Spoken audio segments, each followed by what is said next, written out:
భారత రాష్ట్ర సమితిని వదలడం కొంత బాధగానే ఉంది. కేసీఆర్ గారి పట్ల నాకు గౌరవం కూడా ఉంది. భారత రాష్ట్ర సమితి అవకాశాలు ఇచ్చింది. ఆ అవకాశాలు నాకు తెలిసిన కాడికి నేను సద్వినియోగం చేసుకున్నాను తప్ప దుర్వినియోగం చేసుకో. ప్రత్యేకంగా కేసీఆర్ గారి పైన నేను ఏ రకమైన విమర్శలు చేయదలుచుకోలేదు. కాకపోతే చాలామంది పార్టీలు మారుతున్నారు. అనేక వాళ్ళు చెప్పే కారణాలు, నేను చెప్పే కారణాలు కొందరికి నచ్చవచ్చు, నచ్చకపోవచ్చు. చాలామంది పార్టీలు మారుతున్నారు. పార్టీలు మారిన ఎవరిపైన కూడా పార్టీ అంత తీవ్ర స్థాయిలో స్పందించలేదు. కానీ నా విషయంలో మాత్రము చాలా తీవ్ర స్థాయిలో పార్టీ స్పందిస్తున్నది. జిల్లా నాయకత్వం స్పందిస్తున్నది.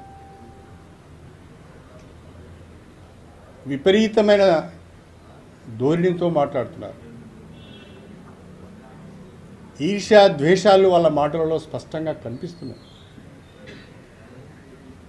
నిన్నటి వరకు వారితోనే ఉన్నాను, నా గురించి తెలియనిది ఏముండదు. కానీ మాట్లాడే పద్ధతి, సంస్కారం, సభ్యత లేకుండా మాట్లాడుతున్నారు. నేను వాళ్ళ స్థాయికి దిగజారి మాట్లాడదలుచుకోలేదు. కానీ ప్రజలను గమనించాలని నేను ప్రత్యేకంగా కోరుతున్నాను. చాలామంది పోయిళ్ళు, వాళ్ళ గురించి మాత్రము మీరేం మాట్లాడడం లేదు. నా మీద మాత్రము అనేక ఆరోపణలు చేస్తున్నారు. మాజీ మంత్రి దయాకర్ రావు గారు అంటారు, కేసీఆర్ కుమార్తెకు 3వ స్థానం వస్తుంది అని. మరి ఇక్కడ కేసీఆర్ కుమార్తె నిలబడతలేదు, కడియం శ్రీహరి కుమార్తె నిలబడుతున్నది. అంటే ఏం మాట్లాడుతున్నాం కూడా అర్థం కావడం లేదు. ఎక్కడ మాట్లాడుతున్నాం, ఏ స్టేజ్ మీద మాట్లాడుతున్నాం కూడా అర్థం కావడం.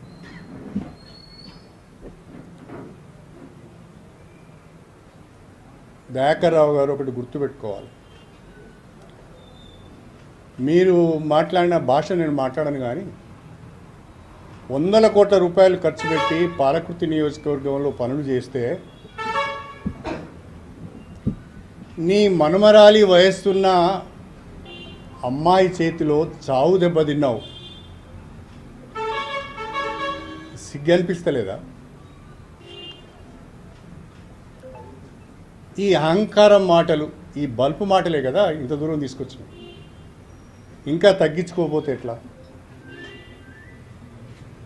తగ్గించుకోవాలి. ఎందుకు నేను ఓడిపోయానని సమీక్ష చేసుకోవాలి. వాళ్ళకి ఇంకో కోపం కూడా ఉంది నా మీద. నీ మేమందరం ఓడిపోయిన వాడు ఒక్కడు గెలిచిండు అనేది కూడా ఉంది. వాడు కూడా ఓడిపోతే బాగుండు అని ఉన్నది. ఇక పల్లా రాజేశ్వరరెడ్డి నిప్పు దొక్కిన కోతి కంటే అధ్వానంగా ఎగురుతాడు. ఎందుకో నాకు అర్థం కాలేదు. భాష అయితే దారుణంగా ఉన్నది. నేను అవినీతికి పాల్పడ్డానని, నేను దోపిడీ చేశానని చాలా మాటలు మాట్లాడుతున్నారు. ఇలా కేసీఆర్ గారు భారత రాష్ట్ర సమితి ఈ స్థితికి రావటానికి, ఈ దుస్థితికి రావటానికి కారణం పల్లా రాజేశ్వరరెడ్డి లాంటి చీడ పురుగులు చేరి నాశనం చేశారు.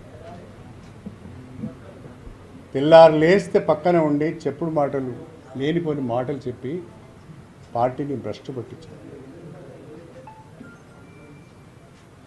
నేను అడుగుతున్నా పల్లా రాజేశ్వరరెడ్డి గారు, నా చరిత్ర అంతా బయట పెడతా అన్నాడు, నా దోపిడీ అంతా బయట పెడతా అన్నాడు. రాజేశ్వరరెడ్డి గారు అది ఎన్నికలకు ముందు చేస్తే మీకు ఉపయోగపడుతుంది. నేను ఎక్కడ తప్పు చేశానో, ఎక్కడ దోపిడీ చేశానో, ఎక్కడ భూ కబ్జాలు చేశానో, ఎవరి దగ్గర డబ్బులు తీసుకున్నానో మీరు ఒకసారి చెప్తే అది మీకు ఉపయోగపడుతుంది. అది చెప్పలేదనుకో, నువ్వు చేసిన ఆరోపణల పైన ఆధారాలతో బయటికి రాలేదనుకో, నీ బట్టలు తీసి జనగామ చౌరస్తాలో నిలబెట్టుడు మాత్రం ఖాయం. నీ దగ్గర ఉన్న ఆధారాలు చెప్పు. నేను అడుగుతున్నా, చెప్పు. ప్రజలకు కూడా తెలియాలి, తప్పేం లేదు. నేను దొంగనా లంగనా మంచోనా అనేది ప్రజలకు కూడా తెలియాలి చెప్పు. ఇక అక్కడ ఒక ఆయన మాట్లాడుతున్నాడు, మానకొండూరు నుంచి ఒక ఆయన, వీడికొచ్చి పండబెట్టి తొక్కుతాడట, సావుడప్పు కొడతాడట. మానకొండూరు ప్రజలు పండబెట్టి తొక్కితే కడుపులో పేగులు బయటపడి భూతాళానికి వెళ్ళిపోయాడు. 50,000 పైచీలకు ఓట్లతో ఓడిపోయాడు. బుద్ధిలో ఎదురపోయి ఇంకా నీ ముఖానికి అంత సీన్ ఉన్నదా? నా దగ్గరకు వచ్చి సావుడప్పు కొట్టేంత సీన్ ఉన్నదరా?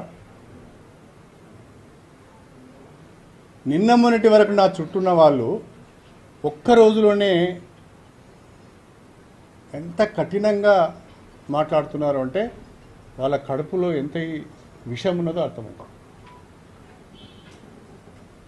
తర్వాత నా పైన ఒక దుష్ప్రచారం కూడా చేస్తున్నారు. పార్టీ నుంచి నేను డబ్బులు తెచ్చుకున్నానండి.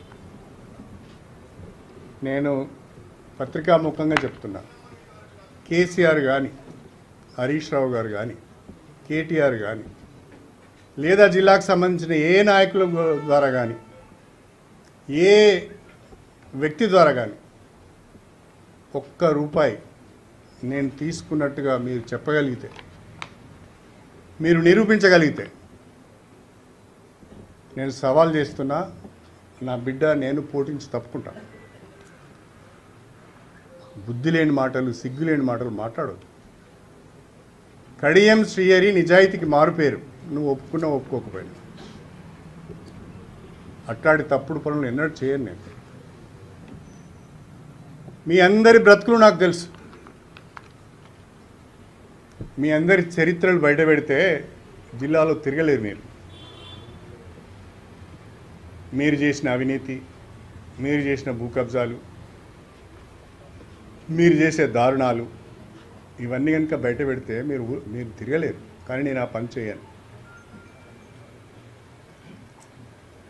మీ దగ్గర నా పైన ఏమైనా సమాచారం ఉంటే బయట పెట్టమని మిమ్మల్ని ఆహ్వానిస్తున్నాను.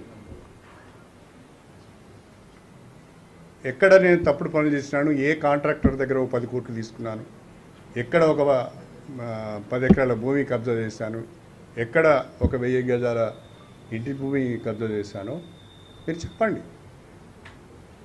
నా దగ్గర వివరణ ఉంటే చెప్పుకుంటాను, లేకుంటే ఒప్పుకుంటాను.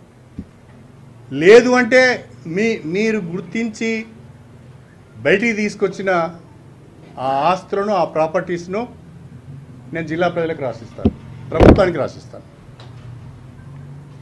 ఆ పని చేయమని చెప్పి నేను ప్రత్యేకంగా వారిని కోరుతున్నాను. ఇప్పుడు ఆపరేషన్ లేకుండానే మోకాళ్లకు ప్లాస్మా ట్రీట్మెంట్. మీ ఆర్థోపెటిక్ సమస్యలన్నిటికీ రోబోటిక్ టెక్నాలజీ ద్వారా తక్కువ ఖర్చుతో శాశ్వత పరిష్కారం. ఫ్రీ కన్సల్టేషన్, ప్రతి ట్రీట్మెంట్ పై 20% డిస్కౌంట్. ఈ ఆఫర్ కొద్ది రోజులు మాత్రమే. త్వరపడండి. V9 hospitals 9281465842.